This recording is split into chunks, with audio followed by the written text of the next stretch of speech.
All right, everybody, welcome back to the Bitcoin Plus Plus live news desk. Joining me now is fellow Bitcoiner and pleb.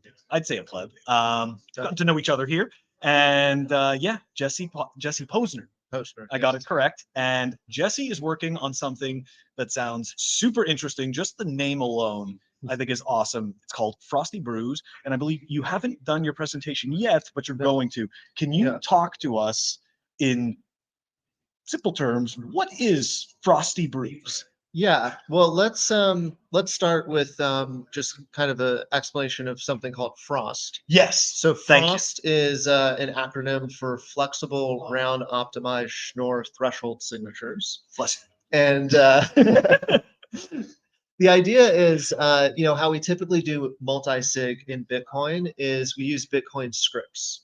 And a few disadvantages of this is that when you go to redeem your multi-sig script, you reveal to the world your setup. So you reveal how many public keys you're using, and you reveal the threshold. So let's say you had like a 2 of 3. When you go to spend, the redeem script will contain the 3 public keys and the threshold 2. So it will be known, It like will what be your known. surface of attack is. Exactly. Okay. And if you have an unusual setup, that could kind of fingerprint you. Because if you're one of the only people that uses like a 3 of 38 or something, then every time somebody sees that on the chain or chain analysis sees it, they know it's probably you. And also, the more keys you use, the larger the script, and spending can get quite expensive as the size of this script increases.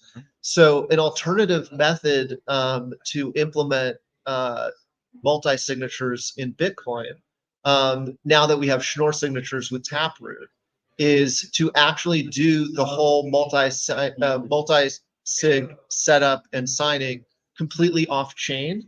Yeah. And so what that means is on chain, you'll see a single key and a single signature, but behind the scenes, it's actually a multi-sig. Beautiful. Yeah. So it uses a combination of privacy tool. Yeah, it's a privacy tool, and it also right. means your fees are going to stay low. That's right. Yes. Yes. Okay. So that's Frost. I kind of like this. And there's a Frost BIP in the works. There's some implementations in review, and that's been worked on for a few years. But what's coming next is these additional protocols that we can add on to Frost to make it even more useful. And that's where the Frosty Brews comes into play. Let's talk about these drinks. Yeah, so it's so funny that you called it this. I'm sorry, I love the naming. Sometimes that's all it takes, right? But I'm sorry, continue. Good name goes a long way. It does. So let's say, for example, we wanted to, let's say we have a 2 of 3. Mm-hmm. And somebody, one of these like components, like let's say, for example, I work on the BitKey team at Block, and we have a 2 of 3 wallet. And there's a key on your phone, a key in our server, and a key in a dedicated hardware device. And if you lose your phone and you get a new phone, you have to sweep all your Bitcoin to a fresh set of keys because we're using because you've lost one now. Yes. Yeah. Now, if we're using Frost, we can run a protocol where the hardware wallet and the server could send data to the phone, and the phone can recompute its lost share of the key. That sounds like fault tolerance. Yes. That is pretty cool. So in Frost, any threshold of participants can recover a share for any other participant. The other thing, so that's the first brew, is the repair protocol. It's good brew. The next one you have is a refresh protocol, which is now this share has been lost, and you have to assume it might have been compromised, because if somebody got a hold of that lost phone, maybe they can extract the share. So the next thing you want to do is you actually want to update these shares so all the shares change. Okay. And because to match the new data. Where you basically you have these shares of a private key. Okay. So in a 2 of 3, you have 3 participants, each have a share of a private key. Yeah. And so there's a way to change the shares without the private key changing. Yeah, so if somebody gets the lost one, if you've refreshed the shares, the lost one is no longer useful. It Yeah, can't be it's used for invalid anything. now. It's invalid. Okay. Or if you have a mobile adversary where you have an attacker who gets into one of the devices and then a week later gets into the next device, if you've rotated the shares in the interim, the first one is now invalid. So you can make it really you now have to force an attacker to get into a threshold of devices within a time period. Wow. And if they're not within that time period, then they have to start over again.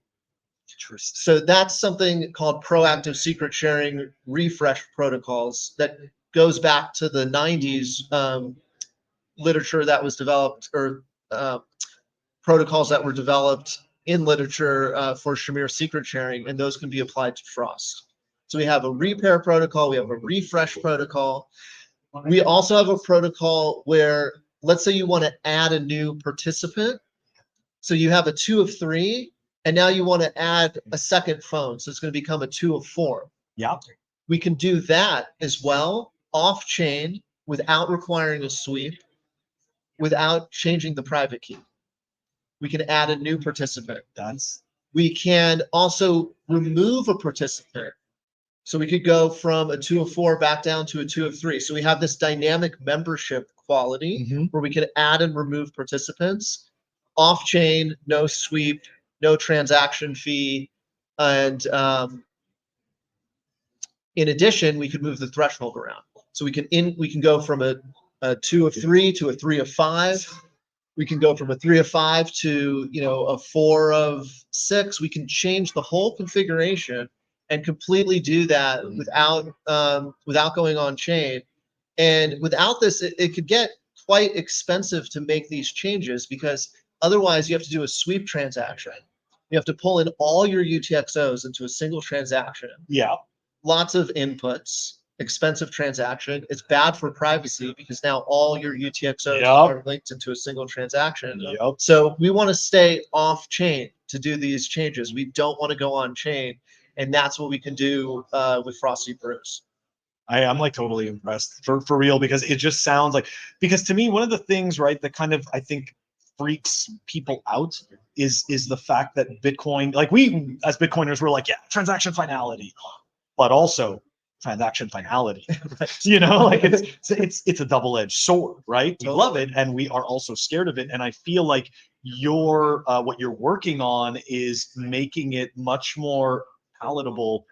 And it's like, okay, I can take a step in this direction now because there is some fault tolerance. Yes. And I really appreciate that. So let me ask you this, I guess, and I may be ahead of myself, but is Frosty Brews out in the wild yet, or is it not out in the wild yet? I mean, I believe Frost already is, but your piece of it. Yeah, so there's Maybe I misunderstand. There's a Frost implementation in a repo called SecP Fun that's merged. There's Zcash has a Frost implementation for that is merged in their repo, but they have a PR open to add Taproot support that will make it compatible with Bitcoin. And I have a PR open in the SecP 256K1-CKP repo that has a Frost implementation that's built on the SecP C library. PR is open and in review, and probably will get that merged this year. Okay. So that's the base Frost protocol. And these Frosty Brews, that's something new that people are just starting to think about. And so they're not implemented in these other repos. Zcash has an implementation of the repair protocol, but not the other ones.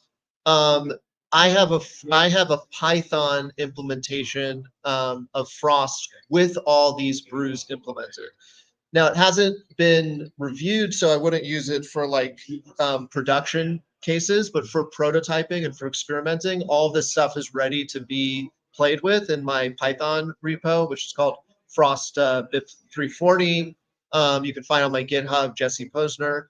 So that's ready to be experimented with, and we're going to have production quality code coming that implements all of these extra brews. This is very cool. Jesse, I really appreciate you sitting down with us, explaining this. This is absolutely fantastic. I'm really, I think your presentation tomorrow is going to be really awesome. Thank you so much for talking to us about Frost and the Frosty Brews. It's good to have you on. Thank you. All right, guys, back to the main stage. Take it easy.